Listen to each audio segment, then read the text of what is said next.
Parts to preparing the circle. You need to prepare the ritual area. You need to prepare yourself. You need to close the circle, and you need to open the circle. But first, what is a circle? Circle is the magically prepared area where many Wiccans celebrate the turning of the wheel. What we're going to discuss here is how I see circle. It's my viewpoint, right? Remember, your own heart and spirit will guide you. Don't let anyone's expertise and knowledge, supposed or real, lead you into doing something you're not sure about. No one can tell you how to worship or who to worship. As the screen says, too long didn't read. Circle's the area where I hold my rituals, where I worship my gods, where I cast my spells.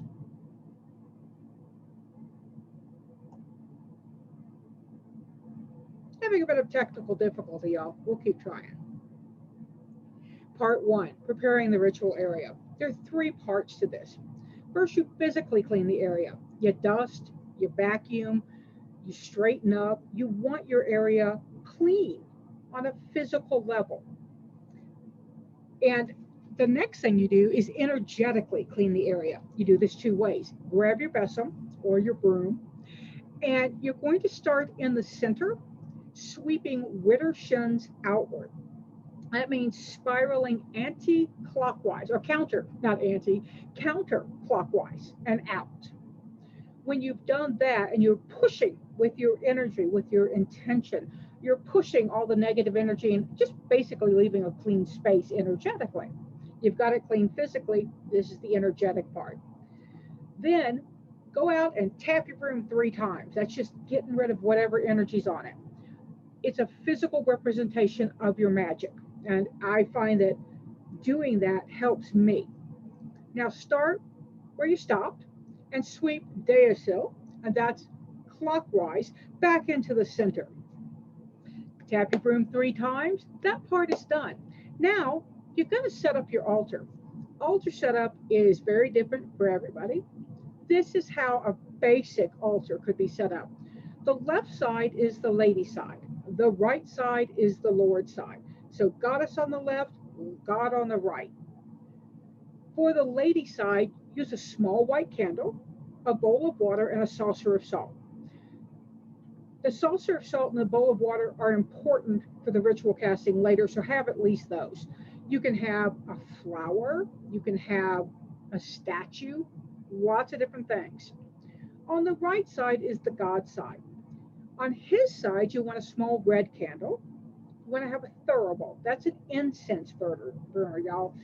If you've been in Catholic or Episcopal, high Episcopal, the thing they swing the incense in, yeah, censer or thurible.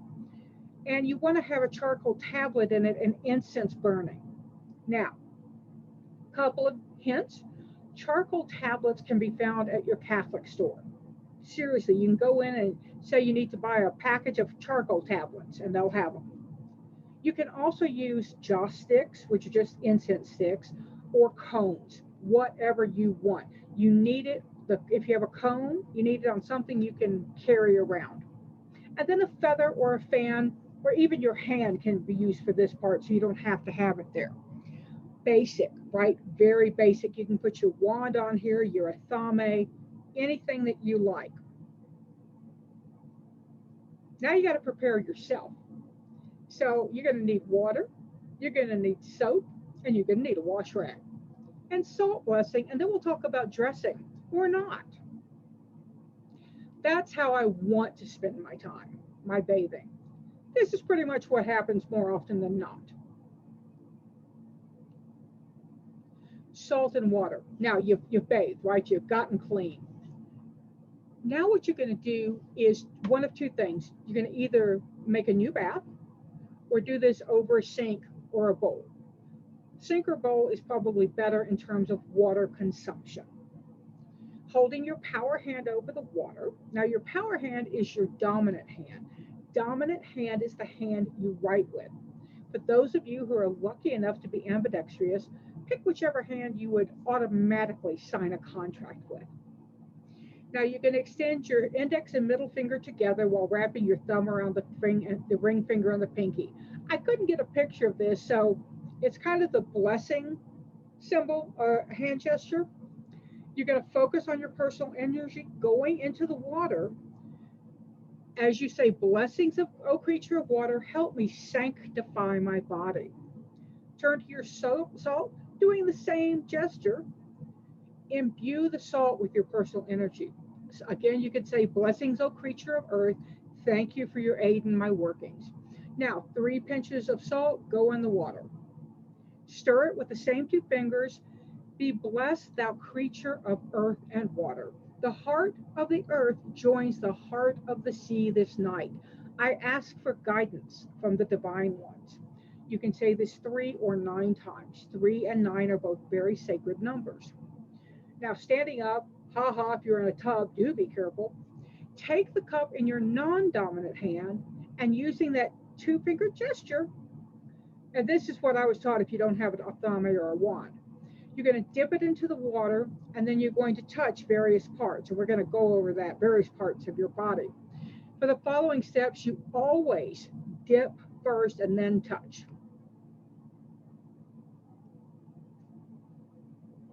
Touch your feet. I bless my feet, for they have set me on the path. This is what you will say. Touch your knees. I bless my knees, for they remind me to be humble. Touch your genitals or your womb. I bless my womb penis for its ability to create life. Touch your belly. I bless my belly for the nurturing. Touch your heart. I bless my heart, for it shows me how to devote myself to the old ones. Touch your throat and lips. I bless my throat and lips for allowing me to communicate my needs and desires. Then eyes. I bless my eyes for allowing me to see the divine in all things. Your third eye, and that's right between your physical eyes, I bless my third eye for opening up to the other worlds. Touch the crown, which is the top of your head. I bless my crown for opening up to the connections from above. And now take a minute to stand there with your eyes open or closed. I like closed, and soak in that energy. It's a peaceful, relaxing. At this point, you can dress or you can not dress. It totally depends on you, your working group, and how you prefer to work. Me, I like robes. I've done skyclad, but I prefer robes because when you're outside, it's cold and the bugs bite. Now, here's how we close the circle. Closing the circle is literally casting it because you're creating that space, you're enclosing it. So that's why we close first and open last. You're going to call in your deities. You're going to light the goddess candle and call her in. You're going to light the god candle and call him in. Here's what you can say as you're lighting her candle. Lady of the night, mistress of the day, she who is the life giver and the death bringer, mother, maiden, crone, please hear the call of your daughter or son. I beg you to attend, silvery moon woman, to lend your strength to this circle of power. And where it says daughter, son, you can put your magical name in there. Okay, invoking the Lord, great hunter, father, son, and lover, he who watches over the forest, the animals, and all. You who are the consort to the lady, please heed this call of Arwen. Laughing man, eternal man, lend your strength to this circle of power. And what you've done is you have invoked and invited deity in. Now you're going to cast your circle in 3 different ways. The first one, you're going to join the water and salt in a small bowl. Again, 3, 3, 3. Stirring it, blessed be elements of water and earth. You're going to present the bowl, hold it from your heart, and lift it up and out, like you're lifting it up to the heavens. Traveling Deicel, again, clockwise, everything when you're opening a circle, or closing the circle, is clockwise. Lightly flip water from the bowl with your fingers. Imagine this is sending your energy to the edges of your circle. So the whole room, if you want, if you're sprinkling it on people as you go by, that's fine. They're blessed too. And what you can say is, with water and earth, west and north, I cast this circle. Go from the east all the way back to the east. I forgot to tell you that the altar should be in the east as I know it. Second round, fire and air. Take up the incense, bless it. Blessed be elements of fire and air. Take up whatever you're going to waft. Such a lovely word. The incense wick. Now, that could be your hand, it could be the feather, a fan, anything. Present the incense and feather, again, from your heart, lifting it up and out. This is your honoring. Traveling Deosil, lightly waft the smoke with the feather. Super hint, if you have charcoal where you're burning loose incense, either have somebody following you with more incense in case you need it, or have some stuck in your pocket, having been stopped in the middle. Again, you're always, the altars in the east, you're always starting in the east and moving clockwise. And again, you're casting to the edges, saying with air and fire, east and south, I cast this circle. Intention is important. Here is spirit and will. This time you lift your athame, your wand, or your power hand. Remember those 2 fingers up and the 3 fingers down? Salute the altar by holding whatever you're using at your heart and then putting it upwards. This is you, your energy, your spiritual will. I can't emphasize it enough. I say words as I go. This is something like what I say. Be thou cast circle. As I walk thy boundary, so do you hold my power. Set me apart from the world of man and of spirit. Hold me between the worlds as I work my magic. The circle is perfect. The magic has begun. Sometimes you will feel a temperature change when you do this, because what you've done is you've sealed that circle. That's done. At this point, you don't want people walking in or out. Truly, when you start your circle, people need to be in the circle and understand that there aren't restroom breaks. You don't get to come in and out. And don't worry about animals or little kids. Their energy really is so pure and innocent, it doesn't matter. And when you return to the east, salute the altar, or salute the east again as you did with that beginning lifting of the wand or hand or athame. Now we get to call the quarters. Woohoo! First, you're going to face what? The east. The quarters or guardians, watchtowers, guardians of the watchtowers. We call them in from each direction as additional, they're the outside guards. Now, I say spirit and guardian of the east. I do call you to my circle. Please watch from the direction of east and keep me safe. Witness my workings and lend me thy aid, thou guardian of the east. You could say air, east, it doesn't matter. And this, again, you can tweak, okay? You're going to do it for all 4 directions. So when you finish in the north, you're going to finish back up at the east. And at that point, you can say, I thank all the guardians. Now, this is where you do your ritual. Your ritual goes here. I'm not going to tell y'all how to celebrate Litha. It's a sun festival. It's a fun festival. I do know a sun chant. It's rah, rah, rah. He is the sun god. Rah, rah, rah. He is a fun god. Okay, so we were pretty silly. My coven that I was trained in was Children of the Laughing Greenwood. We also called ourselves Kids of the Giggling Bush because we were silly butts. Now, once your work is done, you're going to close the circle. How are you going to do that? Now let's back up a little bit for your ritual portion. The way I was taught, Sabbats, which are your 8 holidays, they're Embo, Ostara, Beltane, what we're celebrating, Litha, Lammas, Mabon, Samhain, and Yule. Those are the 8. They're cross quarters and quarters. For my teaching, we did not do magic during that point. This was because it was a time to focus and celebrate the turning of the wheel. It's Esbats, which are moon Sabbats, or moon Esbats or Esbats. I'm just talking crazy. That's new moon. You can do it on the half moon, you can do it on the dark moon, you can do it on the full moon. Different energies for different things, but that was great spell working. If you have a need, like you're looking to get pregnant, fertility spells will be best around Beltane, right? So think of those sorts of things if you must do spell work. Again, that's my belief, not yours. So now I say close the circle here, it's open the circle. I made a boo-boo. Oopsie. Once your circle is done, now it's time to take the circle down. I mean, you don't want to just get up and walk out and break circle energy. That's just rude. I was taught it's rude to douse candles and go feast. So I want to make sure I've released the energy. I've thanked those who attended. So here's how I do it. Wrap it up, say thank you, open the door, and feast. Let's talk about those. Again, you're going to start in the eastern quarter. These parts are done widdershins or counterclockwise.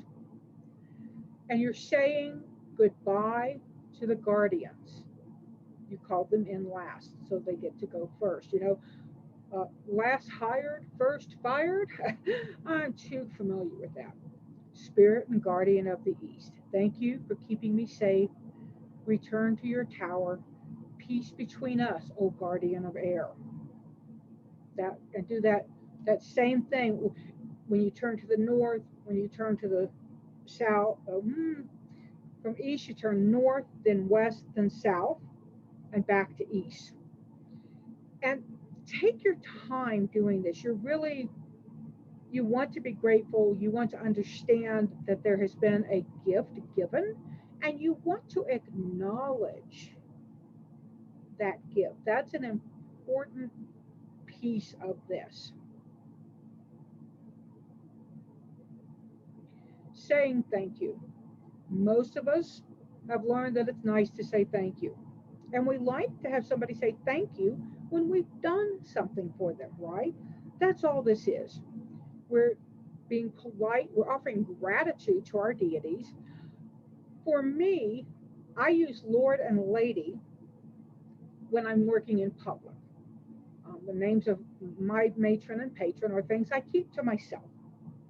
But you're going to want to thank each one individually, and give them your well thought out words. Like, are you going to say, hey, thanks, it's been real? Or are you going to say, thank you, Lord, for joining my circle. Thank you for lending me your power, your protection, and your love. As your child, I am grateful to your presence here. This is a prayer, guys. This is something you want to, if you're not a good free former, write it out before ritual. If you have a coven, and you're assigning people to do different parts, ask somebody to write this out. And you're going to do the same with the lady. And I do the lady last because she is who comes first. So we invite her in first and we say goodbye to her last because she's the important one in the way I work. Your mileage may vary. Now, as you thank them, and you thank the lady, and you thank them both, now you give them leave to depart. But this isn't about saying, okay, you can go now. This is about letting them know that they are able to go, that you no longer have need of them in that moment. And I like to say something like, go if you must, but stay if you will. Because that says, okay, if you've got another appointment, y'all can go, thanks, but we'd really like you to stay. And it's an important phrasing. I also add, with gratitude, I am your child and devoted acolyte. And acolyte, is devotee, it's a devoted person, it's a follower. You can use priest or priestess. It depends, again, on what? Your personal preference. Now, you're going to turn to the Lord candle and snuff it out. When I say snuff, in my tradition, we don't blow candles out. We either pinch them out with our fingers. If you do it fast enough, it doesn't hurt. Or we use a snuffer. And, you can get really cool little candle snuffers just about anywhere. And then you're going to turn to the lady candle, and you're going to do it then. Some people like to do the gratitude and snuff the Lord candle, the gratitude and snuff the lady candle, and then say, go if you must, stay if you will. Personal preference. And I did put up here, it's bad manners to blow the candle out because you use it as a tool of fire and air. So basically it's using air to blow its own self out. And it's convoluted, but it's what I was taught. So that's kind of what I go with. Now, opening the door. This for me is very important. I was in a circle. We did not do all the parts of taking a circle down. Unpleasant things happened. It was in my house, and it just felt like energy got released in my house that I was not prepared for. I was very much a baby witch or a beginner, whatever you want to say. I was not initiated yet. So it was a deal. Facing the altar, again in the east, take a step to your left, towards the north. So you're in the northeast part of the circle. I'm directionally challenged, y'all. I have to do the whole hold your hands up in front of you, and your left is the hand that makes the L with your thumb down. I'm not kidding. Now you deliberately step there, and then you step so that you have one foot in the circle and one outside. You have physically and energetically broken the plane of energy. You have interrupted the circle. With your thumb, a wand, or power hand gesture, you're going to touch the ground from the inside of the circle to the out. This is called cutting a door. Now, pick yourself up and declare with firmness and intent, the circle is open. I give leave to depart any and all who have attended my circle. May there be peace between us for all times. Some people will add, and I banish all who have come to the energy of the circle without my leave. And what this is that the idea of attracting energy, you've got the circle, so you're protected. The guardians are there. But sometimes if they're hanging around, anything that's, you want them to go. This particular gesture, cutting the door, if you have somebody in your circle who needs to get out, they're sick, they need to attend to something, whatever, this is how you let them out. And then you would say the circle is open, you can leave, and then you close it by doing the gesture in the opposite way and saying the circle is closed again. So that's kind of an out for people.